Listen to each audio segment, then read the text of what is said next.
Good day. This is H. Robert Silverstein, MD, for the Preventive Medicine Center and West Hartford Cable Access TV. Today's date is December 2nd, 2024, and we're in the midst of the holiday period between Thanksgiving and Christmas, New Year's, and so far we've had really enjoyable weather, so I hope you all are enjoying the excellent weather, and finally we got some rain. We have a special guest today. His name is Richard, and he is a psychologist by training. So the point being, we're going to discuss the human mind and his insights on it. Recently, he and I had a discussion about what you might call marital discord, and we are going to get into that, but a little bit first from him on happiness during the holiday period, because as you know, for some reason, people now become depressed rather than joyful during the holiday period. So, Richard, what say you? Ultimately, you have a choice in terms of what your attitude is about any situation. That applies as well for the holidays. And it also ties in with, do you carry baggage with you related to the holidays, or do you respond to the holiday at the moment? I think those are two factors that are important. Quite frequently, people make negative choices based on habit. And in reality, you always have a 50-50 choice of being positive or negative. Ultimately, it's worthwhile to remind yourself to avoid thinking negatively. And in fact, to reject all negative thinking is a attitude or a choice. And related to the holidays and depression, with holidays, when in reality, as I said, holidays should be treated as they happen, and new memories made with a positive attitude.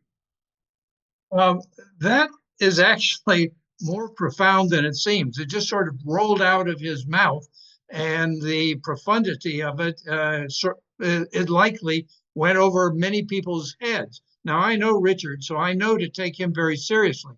He delivered that in a rather calm fashion. He should have been pounding on the table and jumping up and down and behaving so that you dramatically got the message. And the message is, first of all, I want to read you something that I read recently about meditation. No, that's not the right. Let's see if this is the right one. I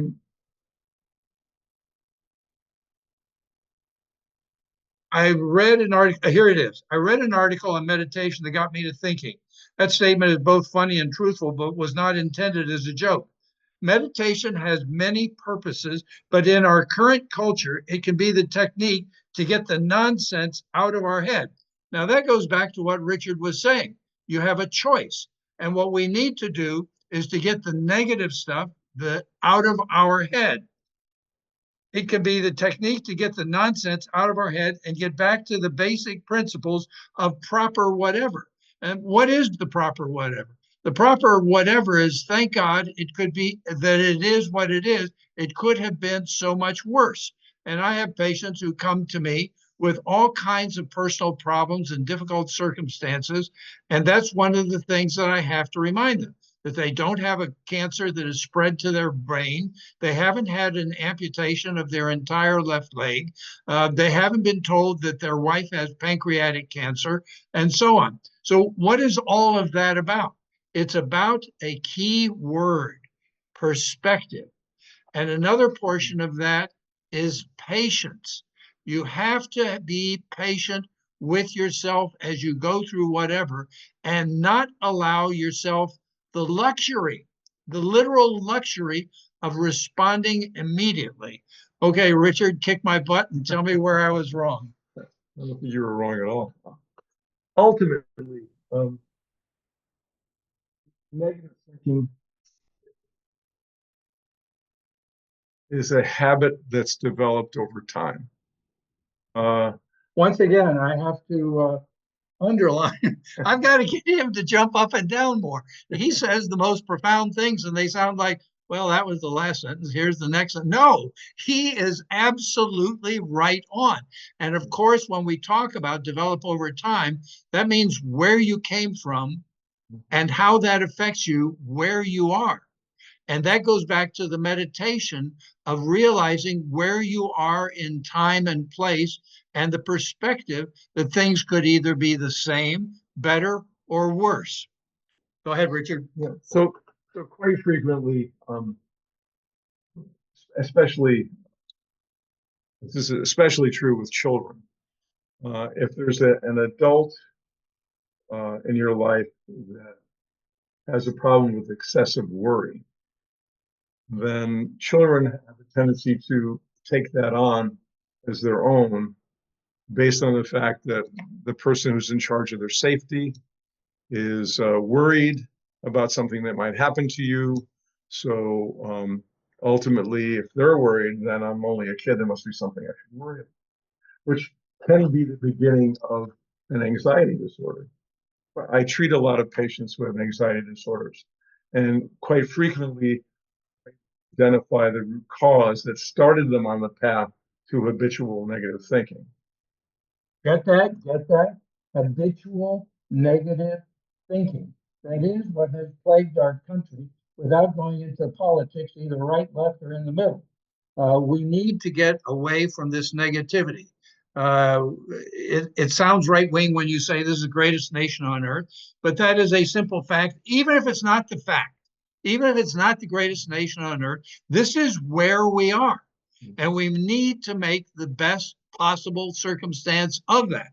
The philosopher Leibniz said it in an essay that was debased by Candide, that it is the best of all possible world. No, it is not the best of all possible world, but it is the world you're in, and you ought to make it as good as you can make it, rather than allow yourself to be pulled down by the negativity that surrounds us all, and particularly the worry and anxiety of the holidays and how they're going and who's going to get what or give what and so on. Richard?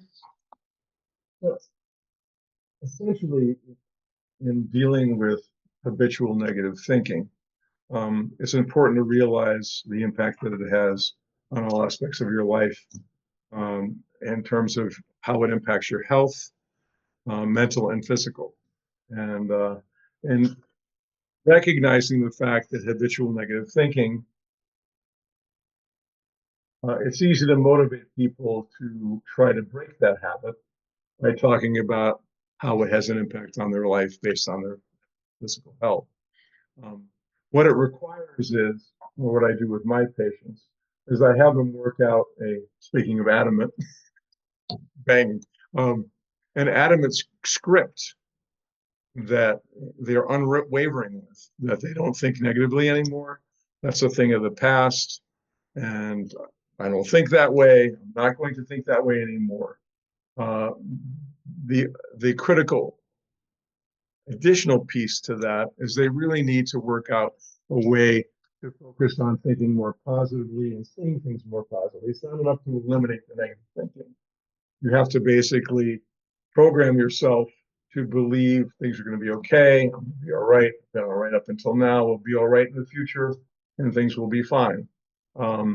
That's the shift that has to take place. You have to shift from constantly seeing things from a negative light or a negative lens to stopping that entirely and replacing it with positive thinking. Let me interrupt. All right, so we have Mr. or Mrs. or Miss Jones who is significantly in debt, and she's not happy with her job, and she's not in a great relationship, and her income is not quite matching her outgo, and she's not all that much of a wastrel. She's a little bit on the careful side, but still she's slipping behind, or at least not making important progress. What are you going to say and do for that I said Miss or Mrs. Yeah. Jones. It could be Mr. Jones, exactly the same. Well, that's a multiple things to deal with. I think the first thing that I would address is the relationship issue, which may be contributing to all the other things that are going wrong. That if you're in the wrong relationship and you're not happy, that has a negative impact on how you function at work, how you function socially, and etc. Um, so with that particular person, my first focus would be what's going on with your relationship. Do you need couples therapy? Is that even a possibility? What are the differences? What are the problems that exist? That would be the area that I would address first, and then look at how that impacts everything else. Beyond that, work takes up a huge portion of our conscious hours, and ultimately, if you're not happy with your job, um, it's a horrible existence. And beyond the relationship issue, I'm talking about having a person assess how they might get beyond that, deal with confidence issues. You might have confidence issues related to going out, leaving the job that they may have been in for 20, 30 years. And do they have the confidence or the belief that they switch careers or switch workplaces and be successful? And what's involved in that? Well, what would be lost, which is often, the problem. When you shift jobs, you lose things, and sometimes you're stuck, and then it becomes a coping situation, and you have to address coping issues related to, what can you do to make things better at work? Is your attitude and your they have a negative attitude about life? Is that filtering into their job and the baggage they bring with them, is that negative baggage having an impact on their relationships at work and their attitude towards their position? My guest today is Richard Daly the third. He's a marvelous, marvelous intellect. He's been very powerful in my life. And in addition to his interesting insights, knowledge, and so on, he's torn up my home for the stereo system, which he's very technical. He knows all kinds of things about cars and about stereos and about cameras and so on. And he says all hobbies, but he's incredibly skillful in all of those areas. But he is a trained psychologist. Now, when I heard him speak just now, I thought to myself, he is now speaking in general terms, and those problems are specific rather than general. He gave a general approach, but basically what I drew out of that is that a person has to make contact with somebody like Richard Daly in order to take the next steps if they can't do it themselves. He's given several helpful hints about simply switching off the negativity. And I thought to myself that that's like saying you're going to start writing neatly. That's not going to happen overnight. It takes thought and effort, and most people would give up. One of the things that I do with my patients who are overweight is I ask them, half demand, that they keep a paper diet diary. I even show them what kind I want. I want a spiral tablet that's pocket size that goes in the pocket with rings on the top, not on the side. Why am I so specific? Well, it doesn't have to be any of the things I said, but it turns out that I have learned certain things over time that work out correctly. So that's why I say it. For instance, that tablet with the spiral rings on the top, you flip it up this way and you're into the next day. And you flip it up next day, that way and you're in the next day. Otherwise, you're turning like this. And to me, that doesn't seem quite right or effective. But a paper diet diary, writing down everything you eat, is incredibly helpful. Now, what do I think people should be eating? First of all, it does go back a little bit to mood. There's the old philosophy, psychology, reality of garbage in, garbage out. You eat certain things, it's going to poison your biochemistry.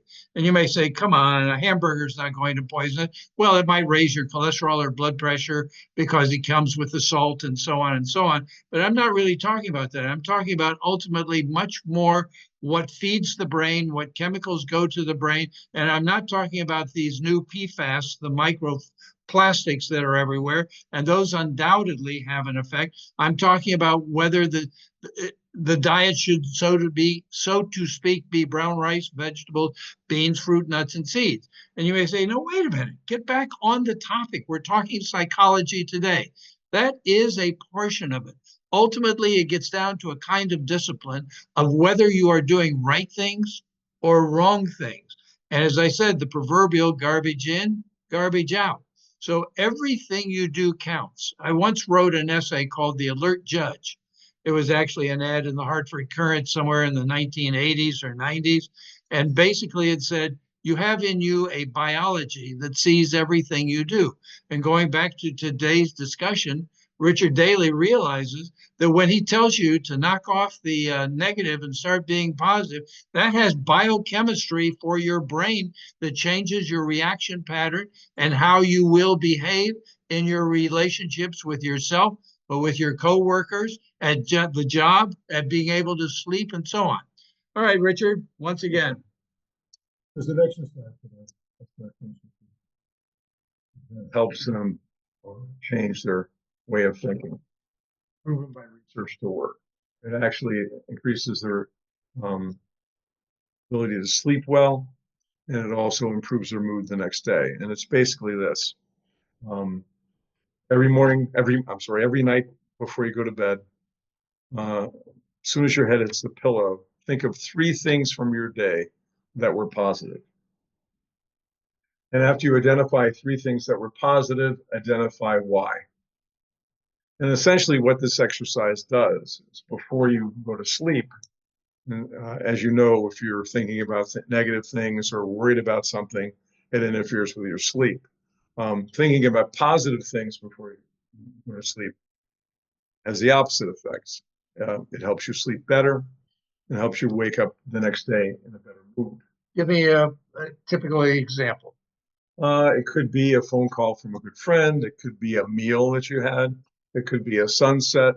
It could be anything from your day that was positive. Essentially, what it's doing is it's programming yourself right before you go to sleep with positive thoughts. And it translates to better sleep and more positive thinking and a better mood the next day. And I read about that in Psychology Today. There was a psychologist who went to a psychiatrist, and the psychiatrist told her to do that exercise. And she rolled her eyes and left his office, said, I'm not doing that. And just basically rejected it. Got home, made a decision, what have I got to lose? So she did it anyway. And ultimately, it changed her life. So she wrote an article for Psychology Today about how her sleep and mood improved significantly. And it really is kind of the first you're thinking from negative. It's really that simple. It's, granted, as you mentioned earlier, well ingrained habits over many years are difficult to break. But adamantly, once you've adamantly made a decision that you're going to make that change, and you stick with it, and you basically will not hear anything else. This is what I'm doing. Nothing's going to dissuade me. I'm going to stay on course. If I make a mistake, I'm going to forgive myself, get back on track, and reject all negative thinking and be a more positive person. That's really the key. And that of what happens eventually when you stop thinking negatively and you start thinking positively, it changes all aspects of your life. I mean, think about the idea. Who do you want in your group of friends? People who are cynical and negative and always down on life, or people who are positive, outgoing, friendly, happy, and basically polar opposite. Who would you prefer in your friend group? And ultimately, I tell people, when you become a more positive, outgoing, lose the baggage person, you change your life entirely. You change your life based on the fact that people gravitate towards people who are positive. They don't gravitate towards negative and cynical people. And that's a huge incentive to be adamant about rejecting all negative thinking and all past baggage, which is all inclusive, which is basically inclusive in negative. A lot of negative thinking is based on past bad events. For instance, the holidays. Bad things that happen in past holidays, you carry that with you. The holiday becomes a time when you feel the same negative vibe. It could also coincide with the death of a family member.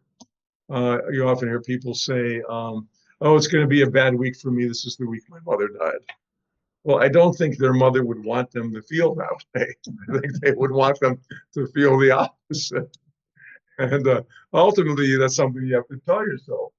And I ask my patients, well, how would your mother want you to feel?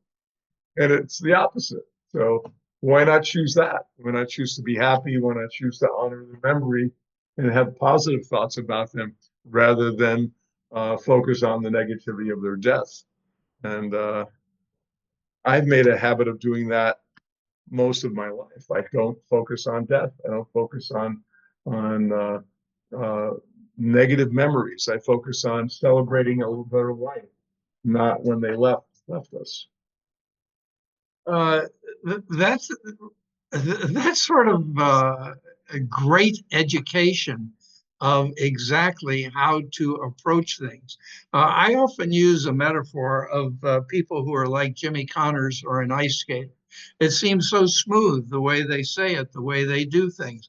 It's such a natural. But Richard Daly has hit upon a couple of really important ideas.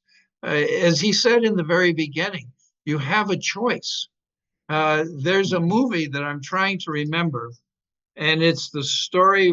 There's this Italian comedian who's the lead actor in the movie, and he's in a German concentration camp with his son. And life is beautiful. Life is beautiful. Yeah. And basically, life couldn't be any worse than being in a World War II German concentration camp. But there he is trying to make things be happier for his son. And we get back to this idea that people have choices. And Richard just made that statement very simple and very straightforward. And the fact of the matter is, most of us sort of slink back, drop back, fall down into allowing ourselves to get into this negative world when we really could find the beauty of the day. And the beauty of the day doesn't fall on you. It does take work and determination. So Richard gives these directions about what to do and getting the negativity out. That may not prove to be as easy as it seems. I often liken it to why fish, chicken, turkey, meat, cheese, and eggs are so dominant in our diet. They're easy, they're fun, they're convenient, they're tasty, they're readily available, whereas brown rice, vegetables, beans, fruit, nuts, and seeds are complex, they demand preparation. And I understand there are easier ways. You can make brown rice pasta and you're getting brown rice. It's not as ideal as if you're having brown rice, but it's pretty damn close. And the same thing, you can buy frozen vegetables and canned beans, canned organic beans. One of the things I'm not supposed to advertise. Aldi's has canned organic low sodium beans for 99 cents a can. I'm not advertising, I'm telling you some facts. And then Trader Joe's has different but similar low sodium canned organic beans. And why am I focusing on beans? Beans seem to be the toughest part of the healthy diet. Everybody says they're willing to eat vegetables and fruit and nuts and seeds, but they sort of stick with the fruits and the vegetables. And getting the beans, the protein in is a little bit difficult. One of the things I like to point out for people who want to argue, I went through this discussion just the other day. gladiators who were massively muscular. The word burly, which means big and husky, comes from the word barley. Gladiators were called barley men, and they had animal protein 3 times a year the night before they went into the arena. They were 99% vegan, vegetarian, and massively muscular. I just read a study published in a major medical journal that you save money by being vegan because animal protein is more expensive. Eggs, dairy, chicken, turkey, meat, and so on. And in addition, it is our human biology. We are plant-based by design. You may want to argue with that. You are wasting your time. Like you're wasting your time if you're not listening to what Richard Daly says about putting down the negative. It really is a choice. Richard, a little bit more about And we're choices. just about 3.5 minutes left. Very good. Finish up with choices. Yeah. Ultimately, if you are focused and determined to improve your life, health and mental health, it's a time investment task. Okay? You're going to have to invest time in choosing to think more positively and time and an adamant attitude to reject negative thinking. It can be done. I've had patients that have done it quickly. They see the logic of the negative impact on their life, and they don't want to do harm to themselves. And they realize that by thinking negative, you create a huge amount of stress and anxiety, many to the point of an anxiety disorder that they come to me for help with. And it's amazed me how in time that helping people break bad habits and helping them think more positively is the cure. And people think that they need to take pills, that there has to be a quick fix. There's no quick fix. You know, you could mask with the Band-Aid effect of pills. Ultimately, at some point, you have to make different choices, and that requires a decision and a focus to choose differently and to change your life entirely, because it will. Ultimately, becoming a more positive thinking person, as I said earlier, has a profound impact on your life and a profound impact on the people that are around you. Because people, as I say quite often, birds of a feather flock together. Ultimately, positive people like to hang with positive people, and negative people tend to gravitate towards people who think we're like thinkers.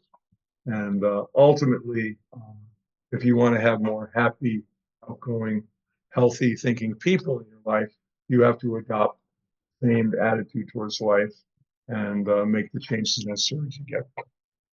That's it for today. I am H. Robert Silverstein, MD, with Richard Daly for the Preventive Medicine Center and West Hartford Cable Access TV. If you have any questions or comments, you may contact us at the website or at our phone number, 860-549-3444. Good day. God bless you all and enjoy the holidays.